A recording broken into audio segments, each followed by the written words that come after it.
Hi, my name's Craig Van Battenberg, and we teach a class called Up Your Voting. We've got a whole lot of students out there you can't see. But this gentleman over here, introduce yourself, if you will. My name's Andy Boyden. I work at Green River Auto in Shelburne, Mass. All right. So the state of Massachusetts has sponsored training for any technician in Mass that wants to learn about electric and hybrid cars. And so we had the first week of hybrids, about maybe a couple months ago, back in January 2025. And now you're back for the second week. It's the second day of the second week, which means yesterday was Chevy Volt. Today we're doing a Nissan Leaf. But I asked you when you came in the door, all of you guys, what did you get out of the first week that's helped you so far? And you gave me an answer, and I don't remember what the hell you said, but if you do, what's it? Well, the point of it was that I got loads of information and it's all useful, but the most useful thing that I got from that first week was familiarity and comfort with HV stuff in general. Like, you open the hood now, I know what's going on. I know what the components look like. I know where the voltage is that we need to be concerned with for safety, and what it takes for the 12-volt system to support that.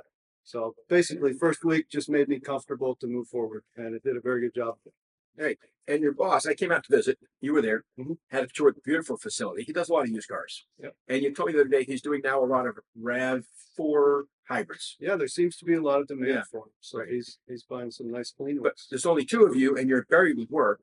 So advertising for more work is not in your best interest because you're already working too many hours already. We've got plenty to So it's an interesting dilemma. So we've got a busy shop. I hear it all the time. They're already boxed in with a lot of internal combustion stuff. So how are you going to add hybrids and EVs? Any ideas you would tell your boss that how do we slowly move into this hybrid EV stuff so we don't miss the market, even though we don't even have time to work on it? Well, I think that what he's doing is a good start.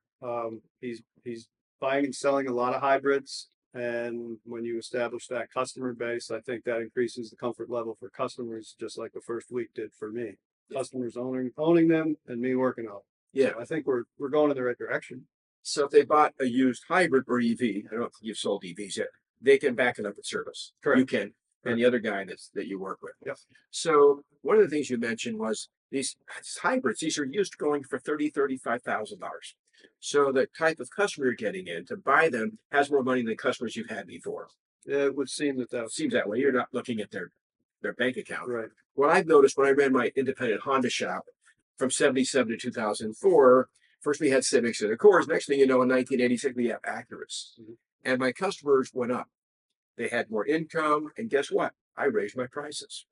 And then we paid this building off. We bought this building in 93 or 92, somewhere in there. And when I had no more mortgage on the building and my overhead was a lot less, I get a little fussier with the customers. Raised my prices a bit more. And then I did something called please prepare your car for service. Now, we went over to the local high school yesterday to visit the automotive program. We got out of the car. We saw this car. It was a pit. I mean, it was like the epitome of the worst car you've ever seen. Junk everywhere, the back seat, the front seat.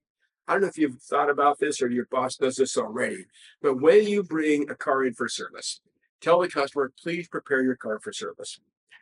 Do they do that?